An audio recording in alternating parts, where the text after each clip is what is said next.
Déjà, merci à tous de vous connecter pour cet échange. Donc, l'idée ici, c'est de discuter un peu de l'actualité, comment soutenir les agriculteurs et voilà, vous donner des pistes concrètes en fait pour le faire au quotidien. Euh, voilà, concrètement. Si vous avez des questions au fur et à mesure, on est en train d'activer le chat. Vous pouvez les poser directement dedans et on y répondra, donc soit Maxime, soit Alice, soit moi-même directement. Alors, donc on va commencer par un petit tour de table des personnes présentes. Elise, si tu veux commencer pour te présenter très rapidement les tours des terroirs et ensuite on viendra plus dans le détail dans la présentation. Ouais, avec plaisir. Déjà, merci en tout cas d'avoir organisé et eu l'idée de ce webinaire. Donc moi, je suis Élise, la fondatrice de l'association Le Tour des Terroirs. Donc c'est une association que j'ai fondée il y a maintenant 6 ans dans le but de promouvoir et de valoriser toute la filière agricole à travers la gastronomie. Et donc, comme on va vous l'expliquer au fur et à mesure de ce webinaire, l'idée c'est de créer un maximum de rencontres, d'événements pour créer des rencontres entre les acteurs engagés, les consommateurs et également les professionnels des métiers de bouche. Parfait, merci beaucoup à la petite présentation. Et Maxime, si tu peux enchaîner aussi de ton côté, s'il te plaît. Carrément, enchanté. Donc, Maxime, un des deux cofondateurs de Pour Demain, une marque éthique qui aide les agriculteurs à passer au bio. On a créé l'entreprise il y a 5 ans avec un ami d'école, Stéphane, dans le but de pouvoir accompagner ses producteurs dans la difficile conversion biologique. C'est 3 ans complexes entre le non-bio et le bio. Et on s'est lancé là-dedans suite à la conversion biologique ratée de mon grand-oncle André, qui était agriculteur en Bretagne et qui a eu beaucoup de mal à faire cette transition et qui a dû finalement tout arrêter. Et c'est à ce moment-là, qu'on était étudiant, qu'on s'est dit que c'était quand même pas très logique dans le contexte écologique actuel qu'un agriculteur qui veut faire le bien puisse pas aller jusqu'au bout de sa démarche, un peu en écho avec tout ce qui se passe en ce moment et la crise agricole. Et donc c'est là qu'on s'est lancé. Et voilà à quoi ça ressemble. Des produits du quotidien qui rémunèrent justement les producteurs en conversion. Ok, super partage. On va commencer par une petite séance de questions, mais j'ai juste l'impression que le chat n'est pas accessible à tous. Est-ce que vous arrivez à poser vos questions dans le chat en bas à droite ou pas, s'il vous plaît? Ok, visiblement non. Alors, on va juste rectifier ça parce que sinon, pour la partie questions, ça va pas être idéal. On est en train de le faire.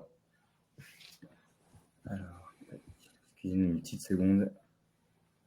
Les jeux de l'informatique. Ouais, on l'utilise souvent, donc normalement ça fonctionne bien. Ok, on va faire autrement dans un premier temps. La première question, c'est, je vais la poser directement. Donc, quel pourcentage en fait des Français déclarent soutenir les agriculteurs en ce moment? Si vous pensez que c'est plus de 70%, mettez un pouce vers le haut. Si c'est moins de 70%, mettez un smiley qui pleure, comme ça on verra. On va faire comme ça. Ok, bon, tout le monde dit plus. Effectivement, les stats en ce moment, c'est plutôt 75 à 80% des particuliers qui soutiendraient le mouvement. Et en fait, c'est ce qui nous a aussi poussé à faire cette présentation aujourd'hui, c'est qu'on a un taux de soutien qui est très élevé, mais finalement et concrètement dans le quotidien, on a des engagements qui sont beaucoup plus bas sur des pratiques concrètes qui pourraient être mises en place par les particuliers et par nous tous.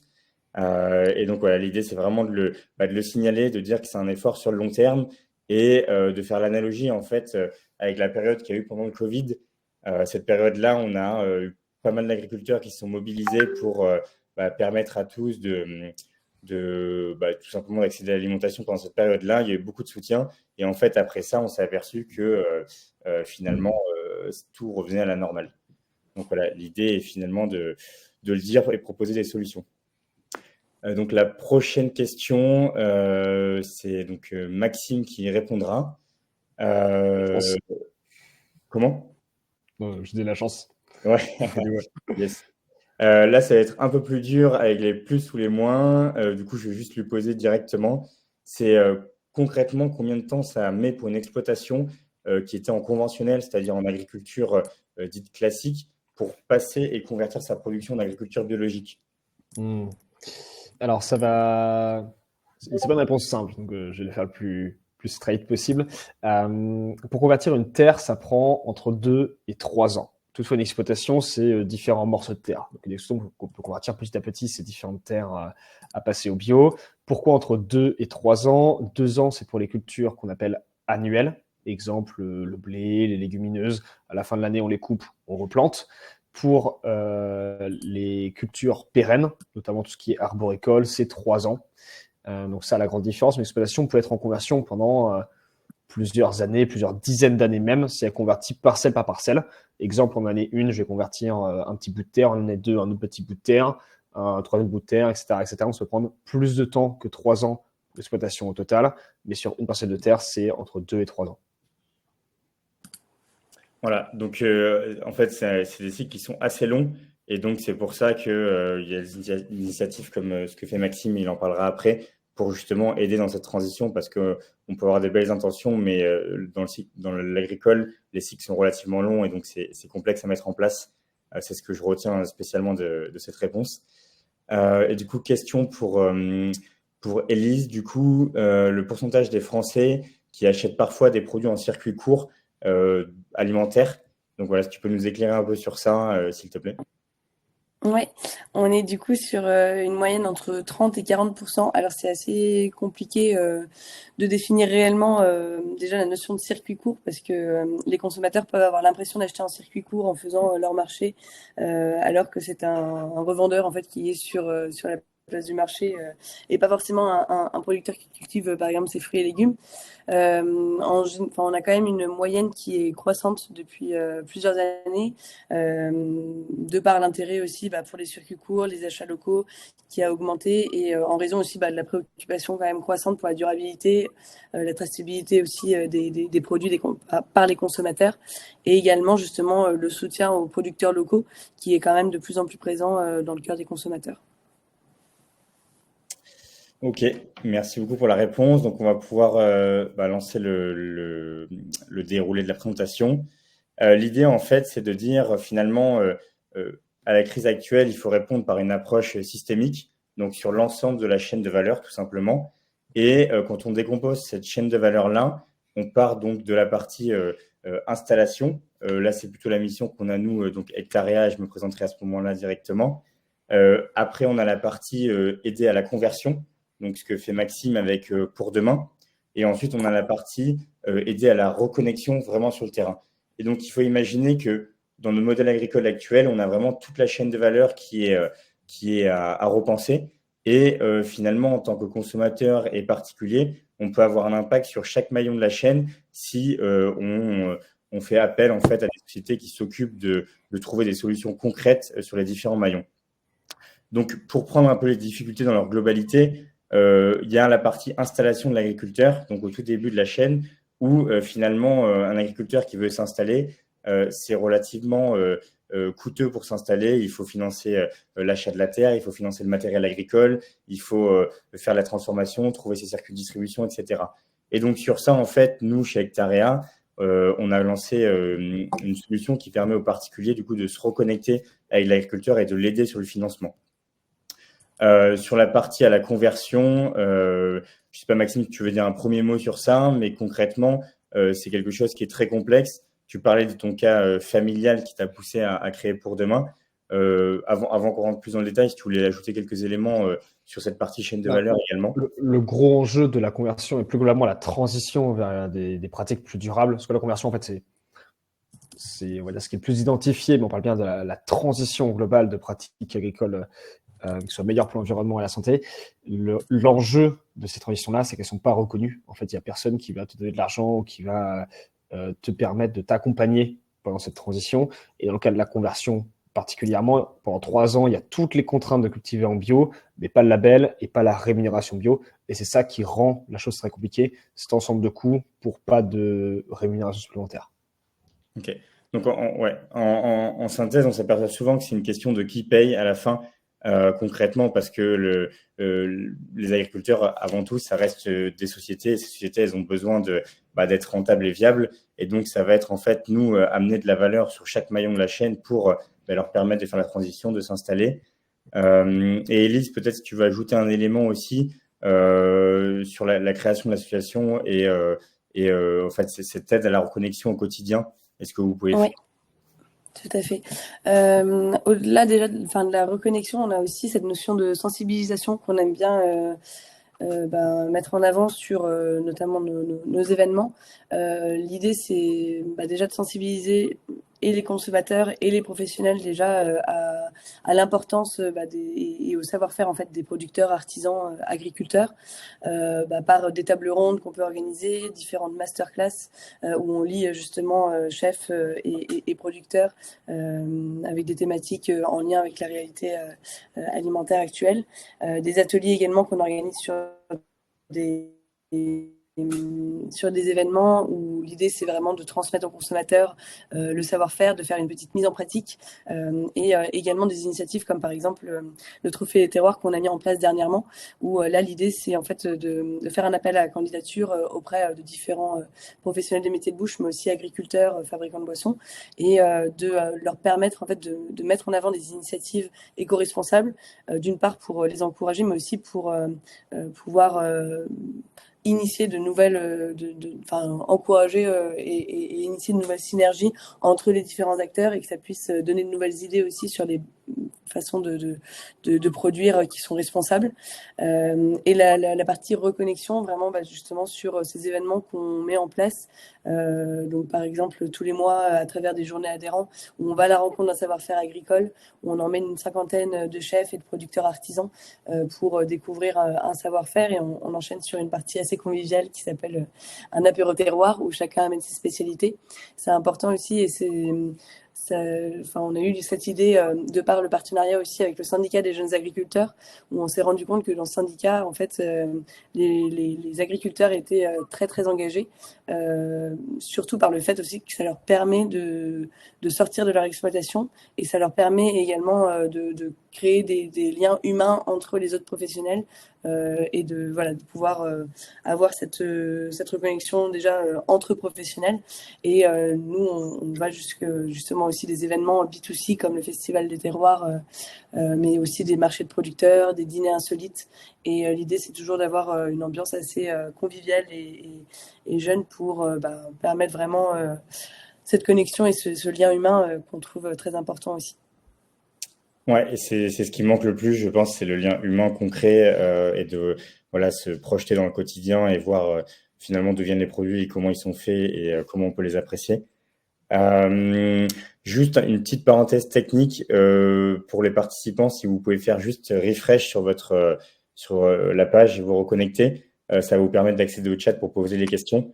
Voilà, l'idée c'est vraiment que ce soit qu'on puisse communiquer, échanger au fur et à mesure. Donc, si vous pouvez faire ça, merci beaucoup. Donc, première partie sur la chaîne de valeur, sur l'installation des agriculteurs. C'est un sujet qui est un peu oublié dans le débat en ce moment sur les problèmes liés au monde agricole. Donc moi, je suis cofondateur d'Hectarea, Paul Rodriguez, et l'idée, c'est que venant du monde agricole et étant fils d'agriculteur, je me suis aperçu assez vite des problèmes de financement pour l'installation. Et si vous voulez, ce qui se passe, c'est que vous avez 50% des agriculteurs qui vont partir à la retraite dans les 10 prochaines années à peu près. Et en fait, vous avez donc les repreneurs, que ce soit fils d'agriculteurs ou ce qu'on appelle des hors-cadres, qui ne sont pas issus du milieu agricole. Ils ont besoin en fait de financement pour s'installer et pour libérer la trésorerie pour pouvoir investir plus dans l'outil opérationnel, dans l'exploitation et autres. Et donc en fait, l'idée, nous chez Hectarea et notre mission, c'est vraiment de recréer un pont économiquement viable entre les particuliers et les agriculteurs qui les nourrissent. Et donc pour ça, on a développé une plateforme qui permet d'investir en fait très facilement dans la terre agricole. Comme ça, l'agriculteur, lui, il a accès à la terre plus facilement et en échange de ça, il paye un loyer aux particuliers qui investissent. Et donc concrètement, ça permet deux choses essentielles. Ça permet d'aider l'agriculteur à s'installer et de l'aider à financer donc la transition écologique parce que vu qu'il a plus d'argent libéré pour son exploitation, il peut aller sur ces sujets-là. Et donc nous, à chaque fois aussi, on met un partenaire en place pour aider l'agriculteur concrètement sur la mise en place de pratiques plus durables. Et donc là, on vient de finaliser en fait une première opération sur la plateforme pour aider un agriculteur donc, dans la région de Bordeaux. C'est une propriété de 27 hectares sur des terres qui étaient en agriculture conventionnelle. et qu'on va passer en fait à ses côtés en agriculture biologique avec de la polyculture, donc céréales et maraîchage bio. Voilà, donc c'est un exemple concret de ce qu'on fait maintenant pour finalement vous permettre en tant que particulier d'utiliser votre épargne pour des choses concrètes et dans le milieu agricole. Voilà pour la petite présentation sur ça. Si vous avez des questions, normalement le chat fonctionne, donc vous pouvez les poser directement et voilà, on y répondra. On fera une petite séance questions à la fin. Voilà. Je te laisse prendre la main du coup, Maxime, pour expliquer vraiment un peu plus en détail donc la partie conversion. Avec plaisir. Donc, le gros sujet de la conversion et même plus généralement de la transition, c'est le fait que l'agriculteur va devoir supporter un ensemble de coûts supplémentaires sans être forcément reconnu derrière un label ou derrière quelque chose qui va valoriser sa production. Et donc, l'enjeu, c'est de réussir à ramener des financements vers les producteurs. Et nous, c'est ce qu'on fait sur le sujet de la conversion biologique. Concrètement, pendant la conversion, le producteur, il a tous les coûts, toutes les contraintes de cultiver en bio, mais pas encore le label, donc pas encore la rémunération bio. Nous, ce qu'on vient faire, c'est simplement qu'on achète ces produits à un prix juste et derrière, on le met sous différents produits du quotidien, comme des jus de fruits, de la farine, du miel, des soupes. L'idée étant que ainsi, chaque consommateur, en achetant un de nos produits, peut financer la conversion d'un producteur derrière. Donc, on permet vraiment de donner le pouvoir de la transition aux consommateurs. Et ça vient compléter en fait tout ce que derrière l'agriculteur dépense pour sa transition. L'autre facette de la transition, c'est l'aspect technique, agronomique. Et lui, en France, il est assez bien couvert par l'ensemble des coopératives, chambres d'agriculture, qui accompagnent assez bien ces producteurs-là. Et sur ça, on est plutôt bon en France, en tout cas des échos qu'on a des producteurs. Et l'enjeu, c'est vraiment le financement de la conversion. Et pour ça, il y a vraiment un énorme besoin que de l'argent arrive jusqu'au producteur pour le financer, arriver jusqu'au label bio. Et à ce moment-là, en bio, il y a la reconnaissance du label et donc la reconnaissance aussi financière qui va avec. Même si aujourd'hui, il y a d'autres sujets sur les filières bio. Mais en tout cas, c'est vraiment ça l'énorme enjeu de la transition. C'est arriver jusqu'au moment où tu es reconnu et tu peux avoir la rémunération qui va en face de tous les bénéfices que tu apportes à l'environnement, aux consommateurs au niveau de la santé, etc. Ok, hyper intéressant sur la démarche. Vu qu'on a le petit problème de chat, je vais me charger de la partie questions et j'espère qu'elles sont partagées par d'autres personnes qui sont sur le webinar. Donc, l'accompagnement, il est fait en fait sur la partie transition pour passer en bio. Quelle est peut-être ta vision, et c'est une question qu'on a beaucoup dans l'actualité en ce moment, sur la filière bio? Effectivement, on lit un peu tout et n'importe quoi sur ça et sur ce qui se passe concrètement. Est-ce que vous accompagnez aussi après sur la partie bio et qu'est-ce que tu penses qu'il faudrait mettre en place pour que ça émerge définitivement et qu'on arrête un peu avec les retours en arrière sur la filière bio? Ouais.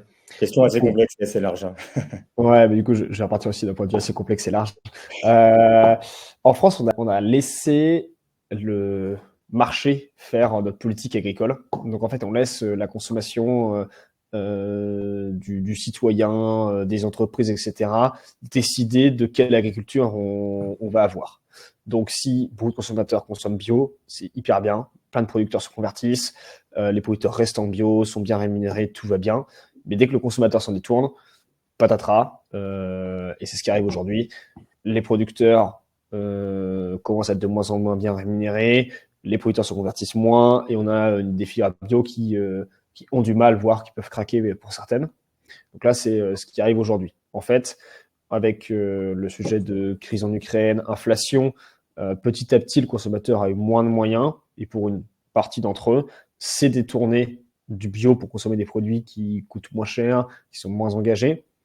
Et avec ça, directement, on a eu une répercussion sur l'ensemble des filières qui ont fait qu'il y avait moins de volume demandé aux producteurs. Et donc, forcément, financièrement, ça peut être compliqué pour les producteurs. C'est ce qu'on a aujourd'hui. Toutefois, il y a une exagération assez forte du phénomène. Pour partout, on entend parler de déconversion massive, etc. C'est pas le cas. C'est pas encore le cas, tout du moins. Ça pourrait arriver si ça ne repart pas.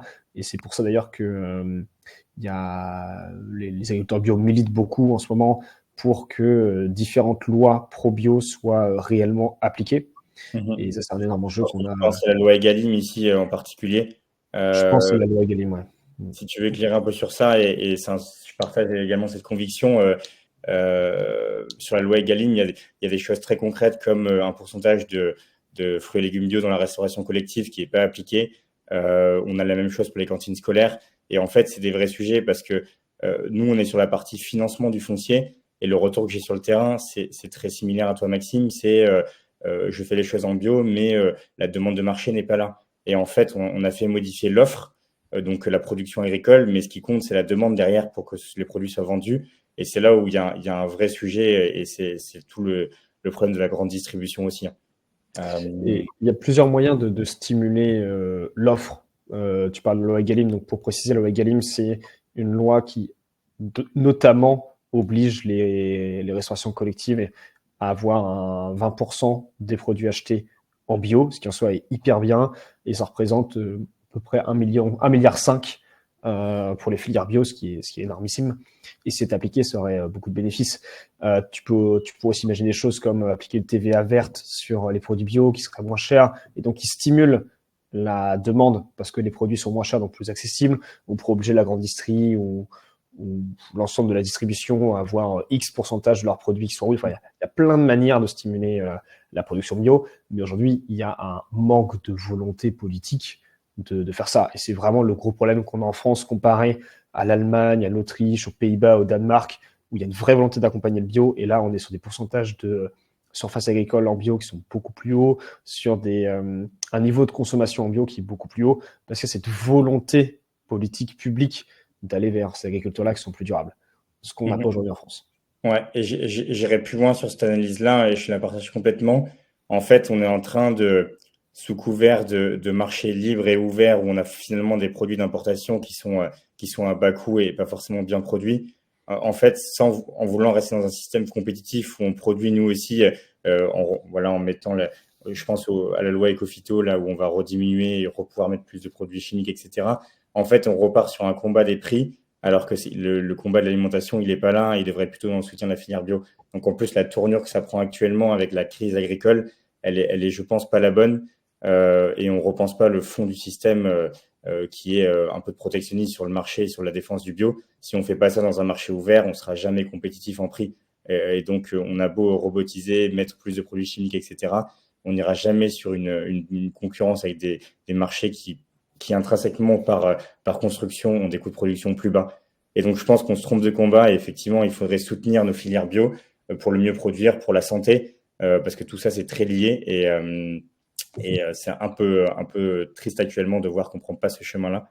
On y reviendra à la fin, on parlera un peu plus de la crise actuelle, mais c'est intéressant d'en parler là avec un cas concret. Peut-être pour passer du coup à Élise avec un peu plus de choses positives que ce qu'on vient de dire à la conclusion. Si tu peux nous parler un peu du coup de Tour des Terroirs et du concret de ce que tu peux voir toi dans la reconnexion entre producteurs, personnes de la gastronomie et particuliers.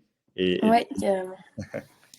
Complètement. Oui, c'est sûr que nous, on a le côté un peu positif et festif par les événements du coup qu'on met en place au sein de l'association. Bon, on a aussi la partie échange avec tous nos producteurs artisans où on voit vraiment justement la difficulté aussi au quotidien pour certains. Mais du coup, l'idée vraiment, c'est, comme je disais tout à l'heure, de créer des moments conviviaux entre restaurateurs, professionnels des métiers de bouche, producteurs artisans, donc pour créer d'une part des rencontres humaines, mais aussi développer les échanges commerciaux justement entre nos membres, pour pouvoir aussi on s'est rendu compte en fait qu'il y avait une vraie demande aussi auprès des professionnels de la restauration pour retranscrire en fait l'histoire et le savoir-faire d'un produit dans l'assiette auprès d'un consommateur qui vient par exemple déjeuner chez un des restaurateurs. Et ça a été hyper intéressant de pouvoir créer ces moments en fait où on va à la rencontre du savoir-faire, où le producteur prend vraiment 2 heures pour nous expliquer son histoire, sa passion pour sa production et toute la méthode aussi de production qu'il peut y avoir derrière. Et c'est vrai que c'est aussi les restaurateurs sont en fait des liens entre les producteurs et les consommateurs. C'est eux qui vont leur permettre aussi de raconter enfin, les histoires et les bonnes pratiques. On a du coup développé un événement national depuis l'année dernière, donc le Festival des terroirs justement, qu'on a mis en place avec Hélène Darroze l'année dernière, et cette année on a le soutien de Régis Marcon et Clarisse Serre.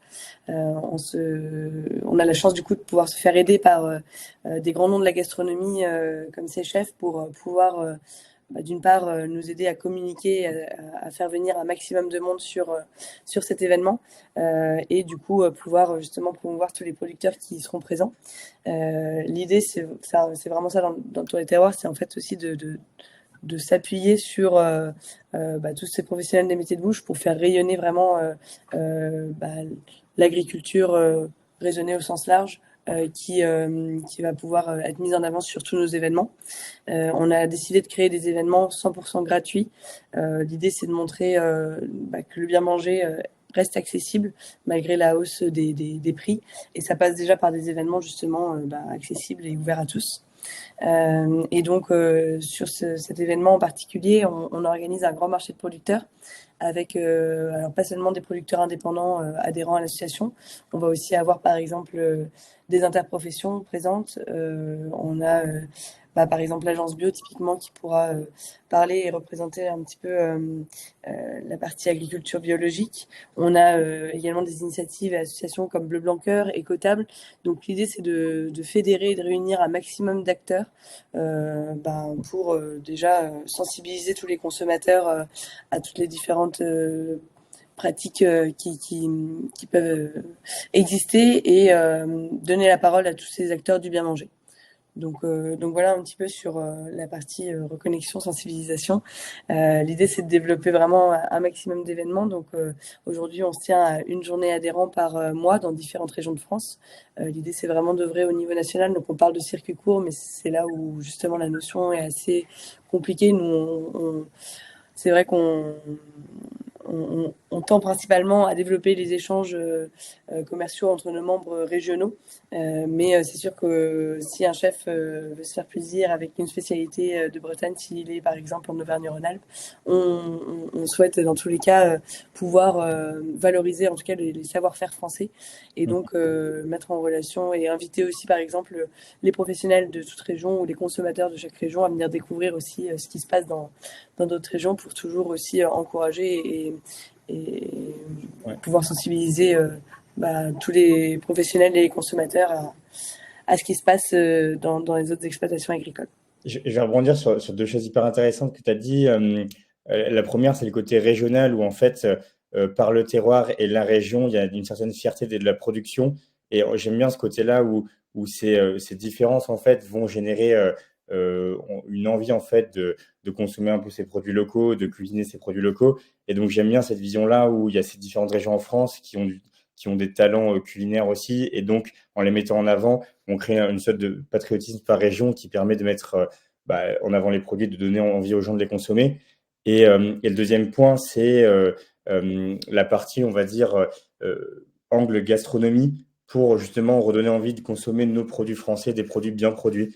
Et je pense que c'est très important d'être dans cette démarche-là, et je trouve l'initiative très bonne, parce qu'on est souvent dans la négation en disant oui, il faut absolument consommer tel type de produit parce que c'est mieux pour l'agriculture, c'est mieux pour votre santé. C'est bien d'avoir cette démarche-là.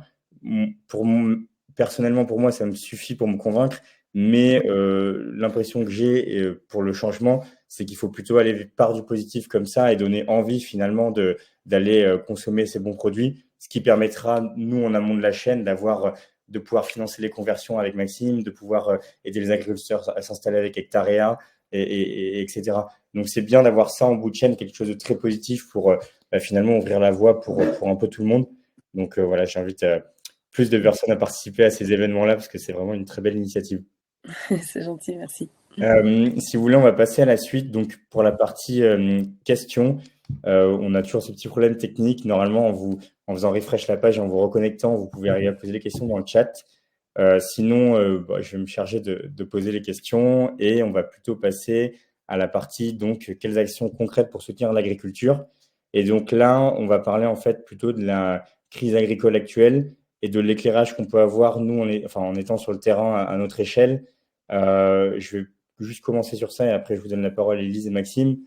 Sur l'année dernière, donc de mon côté, j'ai rencontré plus de 150 agriculteurs, un peu dans toutes les régions en France, sur plein de filières, que ce soit les filières viticoles, l'amande, le maraîchage, la céréale, le riz, enfin, énormément de filières différentes. Et ça donne quand même une bonne vue sur ce qu'on pouvait prévoir pour la crise actuelle. Et tout à l'heure, j'avais commencé à parler de la compréhension que j'ai pu avoir sur le terrain. C'est effectivement, on a une sorte de biobashing en ce moment sur les méthodes agricoles durables. On nous dit oui, c'est pas assez compétitif et du coup, on va alléger finalement les normes de production pour pouvoir redevenir un peu plus compétitif. Je maintiens, je pense qu'on se trompe de combat. Et ça l'illustre bien sur la photo. On importe énormément de poulets. Si on prend par exemple la filière avicole, donc avec les poulets, on importe plus d'un poulet sur deux en France. Concrètement, même en mettant des normes de mauvaise production chez nous, on n'arrivera jamais à être compétitif avec des pays comme le Brésil en termes de production par rapport au coût de main-d'œuvre. Et donc, en fait, la question pour moi à se poser, elle est finalement, est-ce que dans un marché libre, ouvert, où on laisse finalement des produits être importés en France qui sont produits différemment, tant qu'on laisse ce système-là et qui est plus complexe parce que ça ouvre à import-export des autres filières aussi, donc c'est pas facile à régler. Mais tant qu'on laisse ça, même en mettant des normes pas terribles chez nous, on n'arrivera jamais à être compétitif.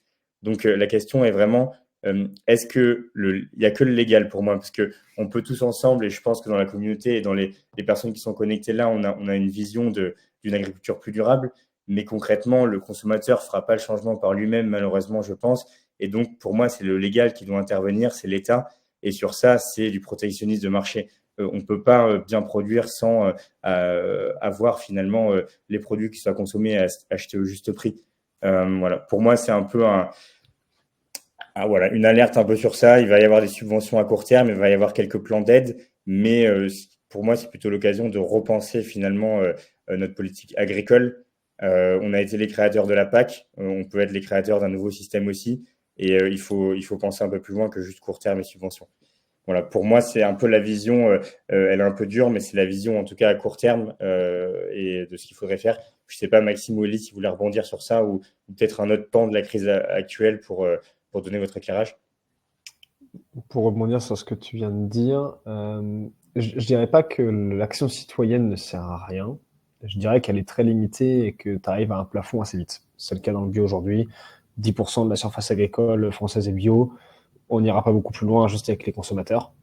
Et c'est là où le légal intervient. Et le légal est la chose qui permet d'arrêter de jouer petit et de passer à un niveau systémique.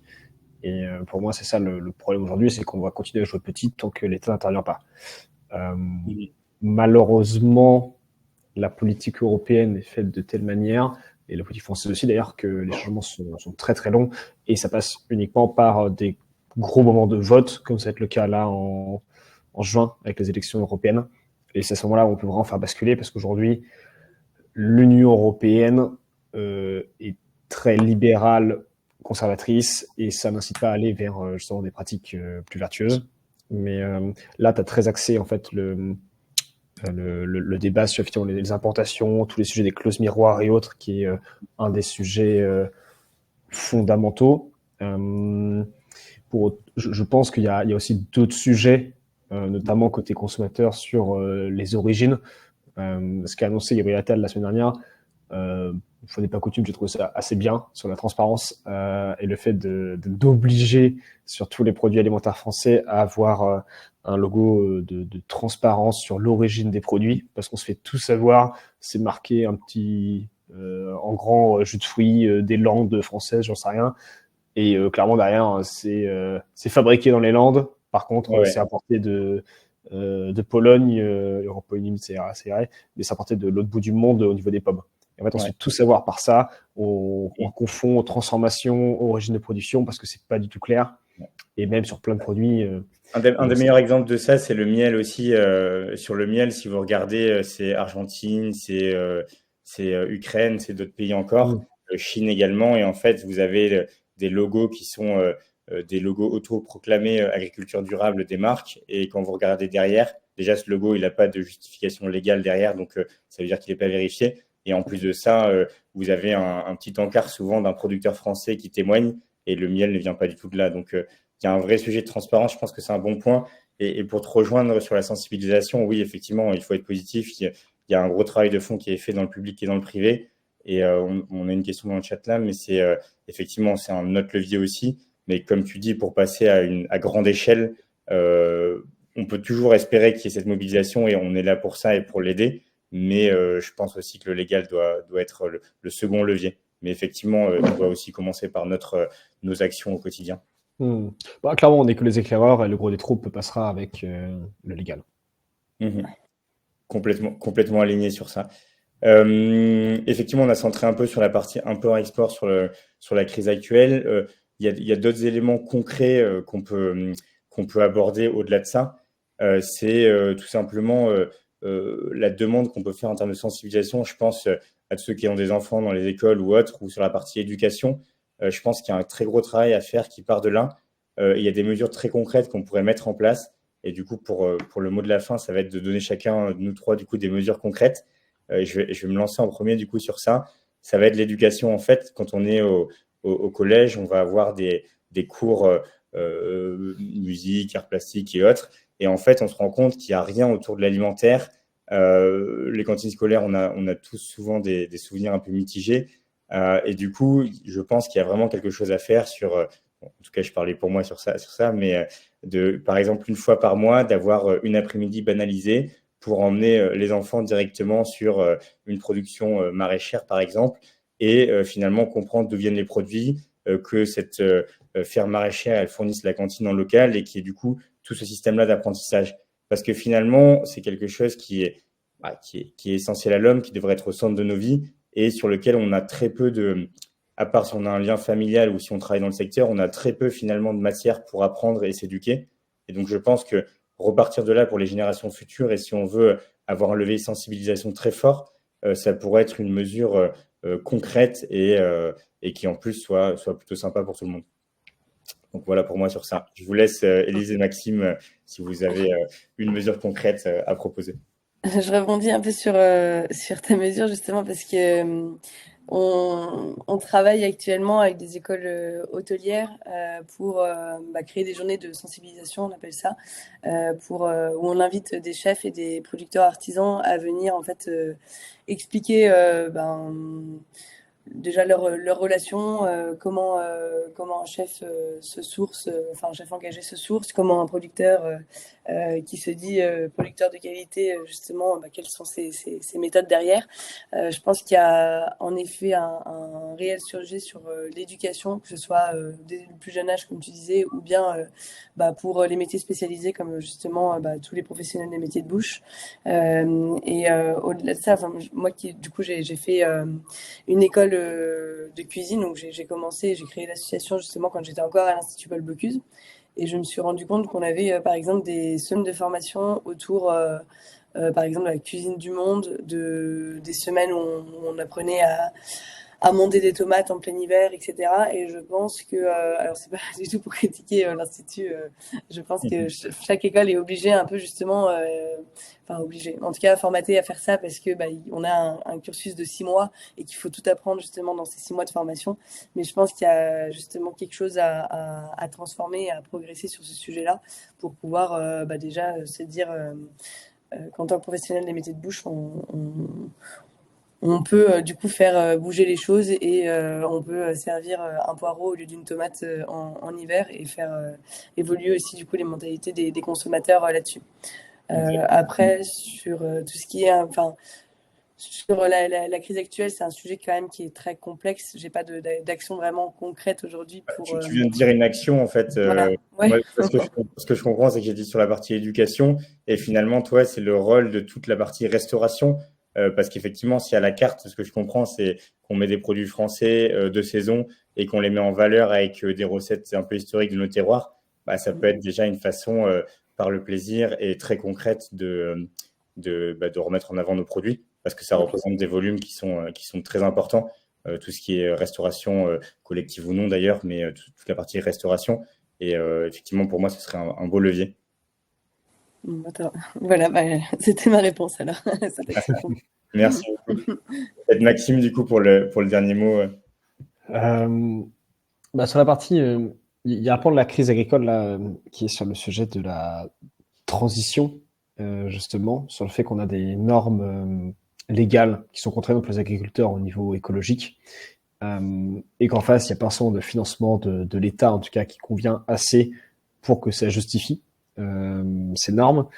Mais un truc qui me choque, c'est que il y a cette demande de la part des agriculteurs de recevoir de l'argent pour des normes environnementales qui sont bénéfiques à tous et qui se justifient. Et de l'autre côté, on a l'État qui claque un fric monstrueux pour corriger tous les défauts qu'a l'agriculture conventionnelle. Donc des plans de biodiversité, des plans de anti-cancer, de recherche, etc., dus aux produits chimiques. On a voilà un fric monstre qui est claqué pour guérir les symptômes de l'agriculture conventionnelle. Et ce que je comprends pas, c'est qu'à quel moment on se dit pas que cet argent, à la place de corriger les symptômes, il pourrait servir à financer la transition et du coup, non pas simplement mettre un pansement sur le problème, mais bien guérir en profondeur, changer le système agricole par cet argent qui serait simplement réorienté, parce que ces budgets, on les a, on a de l'argent en quantité pour un ensemble de programmes qui sont juste les conséquences de notre agriculture productiviste et polluante. Et ça demanderait finalement pas grand-chose, c'est une réorientation des budgets qui n'est, je ne vais pas dire qu'elle est simple, hein, mais qui n'est pas du tout impossible. On a cet argent, il faut le donner au bon endroit, pour ne pas se faire un pansement, vraiment soigner la maladie à l'origine. Ouais, non, c'est très vrai. C'est vrai qu'on a, on a des sujets qui viennent par le côté agricole et ensuite on met des pansements sur la partie santé où finalement une mauvaise alimentation résulte sur une mauvaise santé et donc sur les dépenses de la sécu, etc. Et ensuite on a sur la partie biodiversité où tu as une brique en plus qui est mise en place finalement pour re-arborer les territoires, les remettre en bon état, etc. Et donc, tu as la biodiversité, tu as la dépollution, tu sais, les algues vertes en Bretagne, tu as l'ébullition de l'eau, des sols, c'est monstrueux, hein, tout ce qu'on claque en argent pour contrer l'effet des produits chimiques. Et c'est énorme, hein, l'aspect santé, l'aspect environnemental, c'est des milliards chaque année. Ok, mais ok, ouais, c'est vrai que ça, pour le coup, c'est très complexe à mettre en place, mais effectivement, on parlait au tout début, pour refaire le lien d'approche systémique, et effectivement, tout ça, c'est très lié santé, biodiversité, agriculture, et finalement, quand on est agriculteur, il y a le maintien du territoire qui est fait, laisser la terre en place avec une bonne qualité de terre et pas la dégrader, etc. Et donc, pour rebondir, il y a tout un rôle qui est fait par les agriculteurs. Je pense notamment à la transhumance dans les Pyrénées ou autres, où ça aménage le territoire. Et tout ça, ça n'a jamais été rémunéré. Et après, on vient mettre des pansements par la suite. Et donc, il y a une vraie remettre en place ces métiers, les remettre en avant, mais il faut aussi concrètement ressortir des budgets dessus directement. Et pour moi, c'est ça la partie complexe, c'est qu'il faut que ça se transmette, ça se transcrive par des actions concrètes et qu'il y ait de la valeur qui soit redistribuée aux agriculteurs pour ce travail qu'ils font aussi sur le reste. Je vois un peu ça avec l'idée des crédits où on vient essayer finalement de leur amener plus de valeur avec des crédits carbone. On parle de crédit biodiversité maintenant. Voilà, je ne dis pas que c'est idéal comme solution, mais je vois en tout cas que ça essaie de leur apporter plus de valeur et plus de rémunération pour le travail qu'ils font, qui n'est pas juste de la production agricole finalement. Voilà, on va conclure sur ça du coup. Merci beaucoup Élise et Maxime d'avoir répondu présent pour ce webinaire. Je pense qu'il y a eu beaucoup d'idées intéressantes. On a eu le petit problème de chat, donc je m'en excuse. Si vous avez des questions par la suite, on va faire un mail à tous les participants et vous pourrez les poser directement. Voilà, donc merci à tous et je vous souhaite une très bonne journée. Au revoir. Bonne journée à tous, merci beaucoup. À bientôt.